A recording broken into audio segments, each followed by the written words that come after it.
আসসালামু আলাইকুম সবাইকে। ম্যাথের আড্ডার আরেকটি সেশনে আপনাদেরকে স্বাগতম। এই পর্বে আমরা ক্লাস 9 ও 10 এর বাস্তব সংখ্যা সম্পর্কিত দুটি অতি গুরুত্বপূর্ণ টপিক নিয়ে আলাপ আলোচনা করব। তো প্রথম টপিকটা হচ্ছে যে দুটি পূর্ণ সংখ্যা অথবা একটি মূলদ অপরটি অমূলদ অথবা দুটি অমূলদ সংখ্যার মধ্যবর্তী দুইটি অমূলদ সংখ্যা নির্ণয় করো।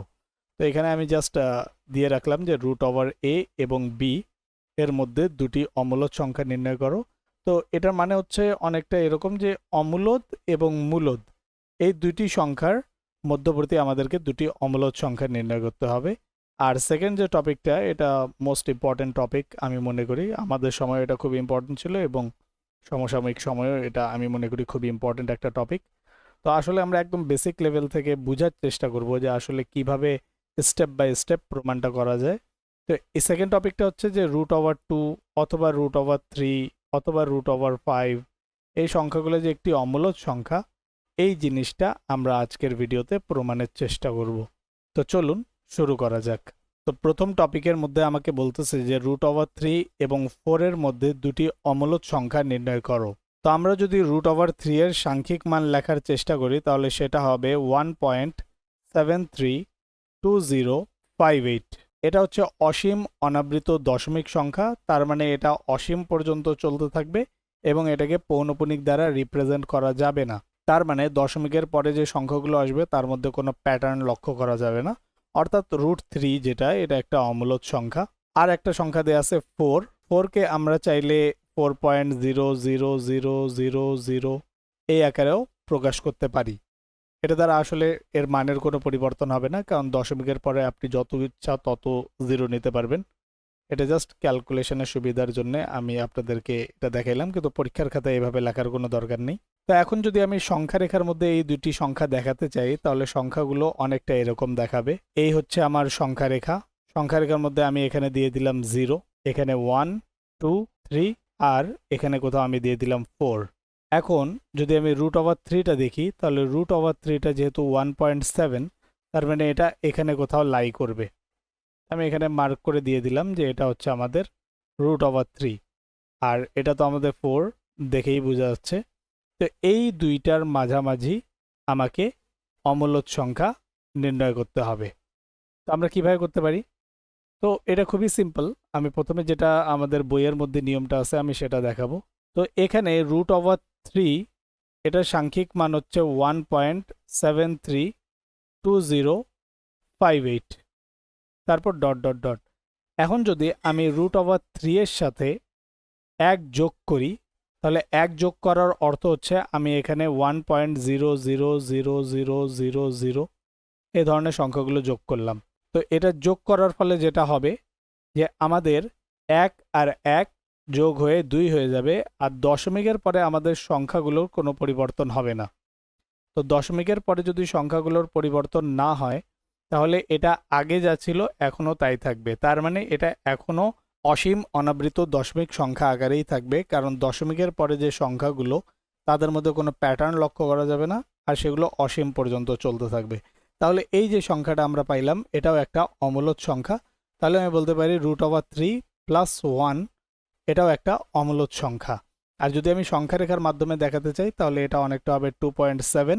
তো এটা এখানে কোথাও লাই করবে। তো এটাকে এভাবে দেখানো যায় রুট ওভার 3 প্লাস 1। এখন আরেকটা অমূলদ সংখ্যা যদি আমরা নির্ণয় করতে চাই তাহলে আমি আর কিছুই করব না, আমি রুট ওভার 3 এর যে সাংখ্যিক মান সেটার সাথে 2 যোগ করে দিব। তাহলে কি হবে 1.732058 ডট ডট ডট। আর এখানে যদি আমি 2 নিয়ে নেই তাহলে 2কে আমি 2.0000 ইচ্ছা মতো 0 বসাতে পারি। তাহলে এখন যোগ করলে আমাদের হবে 2 1 3 3.732058 ডট ডট ডট। এখন যদি আমি সংখ্যা রেখার মধ্যে দেখাতে চাই তাহলে সংখ্যাটা হবে অনেকটা এই জায়গায়, যেটাকে আমি বলতে পারি রুট ওভার 3 প্লাস 2। এবং এখানেও দশমিকের পরে যে সংখ্যাগুলো সেগুলো সেম থাকতেছে। তার মানে দশমিকের পরে সংখ্যাগুলোর মধ্যে কোনো প্যাটার্ন লক্ষ্য করা যাবে না, আর এগুলো যেহেতু অসীম পর্যন্ত চলতে থাকবে তাই আমি রুট ওভার 3 প্লাস 2 এটাকেও অমূলদ সংখ্যা বলতে পারি। তাহলে আমরা দুটো অমূলদ সংখ্যা বের করে ফেললাম। একটা হচ্ছে রুট ওভার 3 থেকে বড় তার মানে √3 + 1, এবং তার চেয়েও বড় হচ্ছে √3 + 2, এবং তাদের চেয়ে বড় হচ্ছে 4। তাহলে এটা হচ্ছে আমাদের দুটি অমূলদ সংখ্যা।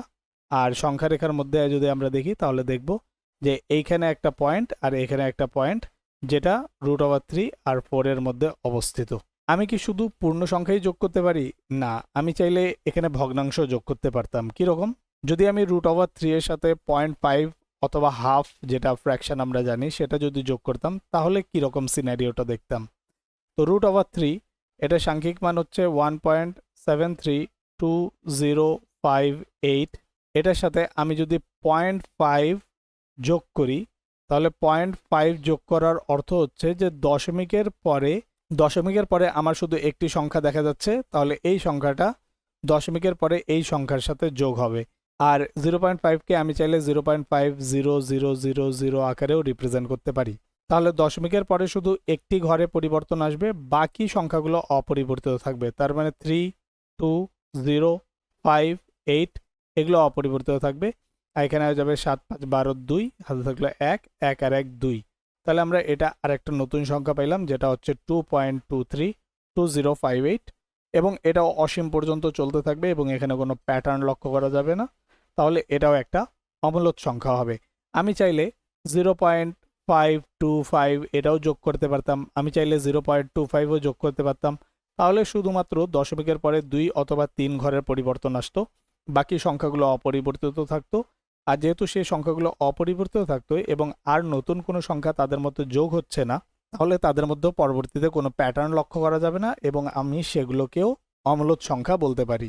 তো যদি আমাদেরকে এরকম বলে যে √3 ও 3-এর মধ্যে দুটি অমূলদ সংখ্যা নির্ণয় করো, সেক্ষেত্রে আমি সব সময় √3 + 1 আর √3 + 2 এটা দিয়ে এই প্রবলেমটা সলভ করতে পারবো না, কারণ √3 + 2 এটা 3-এর চেয়ে বড়। তো সেক্ষেত্রে আমি √3 + 1 এবং √3 + 0.5 এটা দিয়েও করতে পারি, অথবা 0.25 এটাও আমি যোগ করতে পারি। তাহলে আমি যে কোনো সংখ্যার মধ্যবর্তী দুটি অমূলদ সংখ্যা বের করে ফেলতে পারবো। শুধু যে আমাকে পূর্ণ সংখ্যায় যোগ করতে হবে এরকম কোনো কথা নেই। তাহলে আই হোপ এই প্রবলেমটা আপনাদের এখন পর্যন্ত ক্লিয়ার। আমি বেসিক থেকে বোঝানোর চেষ্টা করেছি। তো চলুন দ্বিতীয় টপিকে চলে যাই। সেকেন্ড টপিকে আমরা প্রমাণ করব যে √2 একটি অমূলদ সংখ্যা। যারা আমার আগের ভিডিওটি দেখেছেন তারা হয়তো জানেন যে অমূলদ সংখ্যার মধ্যে নির্দিষ্ট কোনো প্যাটার্ন লক্ষ্য করা যায় না, অর্থাৎ দশমিকের পরে যে সংখ্যাগুলো থাকবে সেগুলো অসীম পর্যন্ত বিস্তৃত হবে এবং সেগুলোর মধ্যে কোনো প্যাটার্ন যেহেতু থাকবে না, তাই আমরা সেগুলোকে বলি অসীম অনাবৃত সংখ্যা এবং সেগুলোই মূলত অমূলদ সংখ্যা। তো আমি যদি √2কে একটি অমূলদ সংখ্যা প্রমাণ করতে চাই, তাহলে আমি সেটাকে অমূলদ ধরে প্রমাণ করতে পারবো না। যেহেতু অমূলদের মধ্যে কোনো প্যাটার্ন নাই, সেহেতু আমরা কোনো স্টার্টিং পয়েন্ট পাবো না। যেহেতু স্টার্টিং পয়েন্টের জন্য আমাদেরকে √2কে এমন একটা কিছু ধরে নিতে হবে যেটার জন্য কোনো ডিফাইন্ড রুল অথবা সূত্র দেয়া আছে। তো এরকম একটাই সংখ্যা আছে, সেটা হচ্ছে মূলদ সংখ্যা। কারণ বাস্তব সংখ্যা মূলত দুটি সংখ্যা নিয়েই গঠিত, একটি মূলদ এবং অপরটি অমূলদ। যে সংখ্যাগুলোকে p/q আকারে প্রকাশ করা যায় আমরা সেগুলোকেই বলি মূলদ, আর যেগুলোকে p/q আকারে প্রকাশ করা যায় না আমরা সেগুলোকেই বলি অমূলদ। p/q আকারে প্রকাশ করা যায় না, তো কি আকারে প্রকাশ করা যায়? এ ধরনের আমাদের কোনো ডিফাইন্ড রুল নেই। এ ধরনের ডিফাইন্ড রুল শুধুমাত্র মূলদের ক্ষেত্রেই আছে। তো আমরা প্রথমেই ধরে নিব যে √2 একটি মূলদ সংখ্যা এবং সেটা হবে আমাদের স্টার্টিং পয়েন্ট। এবং পরবর্তীতে আমরা প্রমাণ করব যে √2 মূলদ সংখ্যার সবগুলো বৈশিষ্ট্য ফুলফিল করে না। তো যেহেতু √2 মূলদ সংখ্যার সবগুলো বৈশিষ্ট্য ফুলফিল করতে ব্যর্থ, তাই আমরা বলতে পারি √2 একটি অমূলদ সংখ্যা। তো চলুন শুরু করা যাক। আমরা প্রথমেই ধরে নিব যে √2 একটি মূলদ সংখ্যা। তো √2 যদি মূলদ হয় তাহলে আমরা √2কে p/q আকারে প্রকাশ করতে পারি।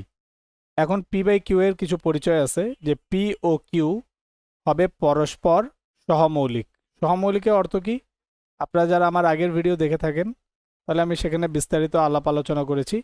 সহমৌলিক আমি এখানে সংক্ষেপে বলে দিচ্ছি যে সহমৌলিক হচ্ছে p ও q এর মধ্যে 1 ছাড়া অন্য কোনো কমন ফ্যাক্টর থাকবে না। তার মানে p ও q এর মধ্যে এমন কোনো সংখ্যা থাকবে না যেটা দিয়ে p এবং q কে উভয়কেই ভাগ করা যায় অথবা কাটাকাটি করা যায়। এবং এখানে আরেকটা শর্ত বলা হচ্ছে, সেটা হচ্ছে q গ্রেটার দেন 1। কিন্তু যারা আগের ভিডিওটা দেখে থাকবেন তাহলে আমি সেখানে বলেছি পূর্ণ সংখ্যাকেও আমরা মূলদ সংখ্যা বলতে পারি, কারণ তার নিচে বাই ডিফল্ট 1 থাকেই। যেরকম 2 এটাও একটি মূলদ সংখ্যা। কেন? কারণ 2 এর নিচে 1 আছে এবং এটাও পি বাই কিউ এর একটি প্রকাশ বলতে পারেন। কিন্তু এখানে আমি এক্সপ্লিসিটলি বলে দিচ্ছি যে কিউ গ্রেটার দেন 1 হতে হবে, কিউ 1 এর সমান হওয়া যাবে না।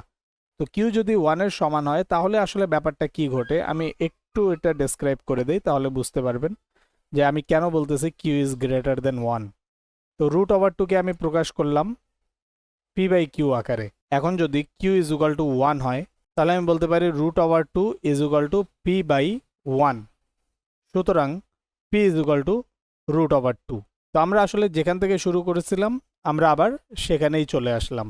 এই জন্য কিউকে এখানে 1 ধরা যাবে না, কারণ কিউ যদি আমি 1 ধরি তাহলে পি এর মান হয়ে যাবে √2, এবং √2 যেহেতু একটি অমূলদ সংখ্যা তাহলে পি কোনোভাবেই পূর্ণ সংখ্যা হতে পারবে না। আমাকে যেভাবে হোক এটাকে পূর্ণ সংখ্যার অনুপাত আকারে প্রকাশ করতে হবে। পি কে হইতে হবে পূর্ণ সংখ্যা এবং কিউ কে হতে হবে পূর্ণ সংখ্যা, কিন্তু কিউকে যদি আমি এখানে 1 পূর্ণ সংখ্যা বানাই তাহলে পি অটোমেটিক্যালি √2 হয়ে যাচ্ছে, যেটা পূর্ণ সংখ্যা না।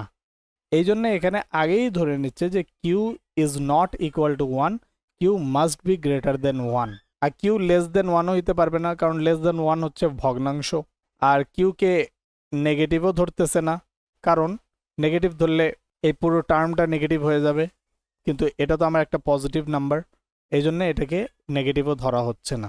তাহলে আশা করি আপনারা এটা বুঝতে পেরেছেন যে পি ও কিউ সহমৌলিকের অর্থ কি আর কিউ কেন গ্রেটার দেন 1। এখন আমরা আমাদের প্রমাণ শুরু করব। তো আমি এখানে লিখতে পারি √2 is equal to p by q. এখন আমি উভয় পক্ষে বর্গ করে দিব। তো বর্গ করলে √2 হয়ে যাবে স্কোয়ার, এটা হয়ে যাবে p square divided by q square. তাহলে 2 is equal to p square by q square. এখন উভয় পক্ষে আমি কিউ দিয়ে গুণ করব। কিউ দিয়ে গুণ করলে হবে p square divided by q square into q. এখানে একটা কাটাকাটি করে একটাই কিউ থাকবে, তাহলে আমি এখানে বলতে পারি p square divided by q. তো এখানে আমরা দুটো অংশ পাইলাম, একটা হচ্ছে left hand side, left hand সাইডে হচ্ছে আমাদের 2q, আর রাইট হ্যান্ড সাইডে হচ্ছে আমাদের p square divided by q. তো আমরা প্রথমে লেফট হ্যান্ড সাইড নিয়ে একটু কথা বলি। লেফট হ্যান্ড সাইডে হচ্ছে আমাদের 2q, কিউ একটি পূর্ণ সংখ্যা। তো কিউ যেহেতু পূর্ণ সংখ্যা তার সাথে যদি আমি 2 গুণ করি সেটা হবে একটা পূর্ণ সংখ্যা। যেরকম কিউ এর মান যদি হয় 2 তাহলে লেফট হ্যান্ড সাইডের মান হবে 2 দুগুণ 4। আবার কিউ এর মান যদি হয় 5 তাহলে 5 দুগুণ 10। তো আমরা দেখতে পারতেছি কিউ এর মান যদি পূর্ণ সংখ্যা হয় তাহলে গুণফলও পূর্ণ সংখ্যা হবে। সিমিলারলি 5 হইলে এটা হবে 10।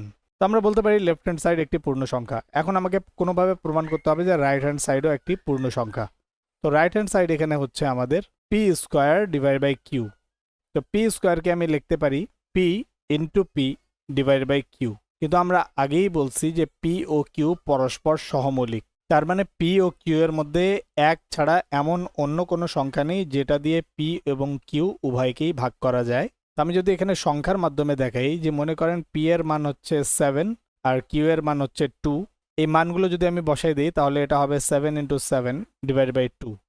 তো এই 2 দিয়ে এই 7কেও ভাগ করা যায় না, আবার এই 7কেও ভাগ করা যায় না। তো যেহেতু কোনো 7কেই ভাগ করা যাবে না তাহলে এদের যে প্রোডাক্ট 7 7 49 এটাকেও 2 দ্বারা ভাগ করা যাবে না। এখানে অবশ্যই আমরা দশমিক পাবো, আর দশমিকটা হবে 24.5। তার মানে এটা একটা পূর্ণ সংখ্যা না। আমরা যদি আরও 1-2টা মান বসাই, যেরকম আমি যদি এখানে বসাই 9 আর কিউ এর মান যদি আমি বসাই 5, তাহলে এখানে আমাদের ফ্র্যাকশনটা হয়ে যাবে 9 × 9 ডিভাইড বাই 5। তো এই 5 দিয়ে 9, এই 9কেও ভাগ করা যাবে না, যেহেতু এই 9কে ভাগ করা যাচ্ছে না তাহলে এই 9কেও ভাগ করা যাবে না। তাহলে 9 9 81 ডিভাইড বাই 5, এটাকে আমরা বলতে পারি 16.2। তাহলে আমরা দেখতে পাচ্ছি যে এখানেও আমরা কোনো পূর্ণ সংখ্যা পাচ্ছি না। তার মানে রাইট হ্যান্ড সাইডে আমি যে মান নিয়েই কাজ করি না কেন এটা সবসময় ভগ্নাংশ হবে। তার মানে এটা পূর্ণ সংখ্যা নয়, এটা একটা ভগ্নাংশ। তো আমি বলতে পারি পি স্কোয়ার বাই কিউ পূর্ণ সংখ্যা হতে পারে না। যেহেতু পি স্কোয়ার বাই কিউ পূর্ণ সংখ্যা হতে পারে না, তাহলে p square by q is equal to 2q এর সমানও হতে পারে না। পি স্কোয়ার বাই কিউ যেহেতু 2q এর সমান নয়, তাহলে আমরা বলতে পারি রুট ওভার 2কে পি বাই কিউ আকারে প্রকাশ করা যাবে না। তো যেহেতু আমরা রুট ওভার 2কে পি বাই কিউ আকারে প্রকাশ করতে পারতেছি না, এবং মূলদ হওয়ার প্রথম শর্তই হচ্ছে যে সংখ্যাগুলোকে পি বাই কিউ আকারে প্রকাশ করা যায়, অর্থাৎ দুটি পূর্ণ সংখ্যার অনুপাত আকারে প্রকাশ করা যায়, সেগুলো সবগুলোই মূলদ সংখ্যা। তো যেহেতু রুট ওভার 2কে পি বাই কিউ আকারে প্রকাশ করা যাচ্ছে না, সুতরাং আমরা এটা কনক্লুড করতে পারি যে রুট ওভার 2 একটি অমূলদ সংখ্যা। আই হোপ এতদূর আপনাদের ক্লিয়ার। আমি অনেকটা বেসিক থেকে বোঝানোর চেষ্টা করেছি, সংখ্যা দিয়ে বোঝানোর চেষ্টা করেছি। তারপরও আপনাদের যদি কোনো কোশ্চেন থাকে তাহলে আপনারা সেটা অবশ্যই কমেন্টে জিজ্ঞেস করতে পারেন। আর যদি বাস্তব সংখ্যার উপরে করা প্রথম ভিডিওটা আপনারা না দেখে থাকেন, তাহলে আমি এখানে কোথাও অ্যাটাচ করে দিব, আপনারা চাইলে ভিডিওটা এর পরে দেখে আসতে পারেন, তাহলে এই লেকচারটা বুঝতে আপনাদের সুবিধা হবে। এবং চ্যানেলটি সাবস্ক্রাইব করবেন, কারণ আমি নিয়মিত ক্লাস 9 এবং 10-এর উপর ভিডিও দিতেই থাকবো। তো আপনারা যদি আমার সাথেই ফলো করতে চান তাহলে অবশ্যই চ্যানেলটি সাবস্ক্রাইব করবেন। ধন্যবাদ সবাইকে।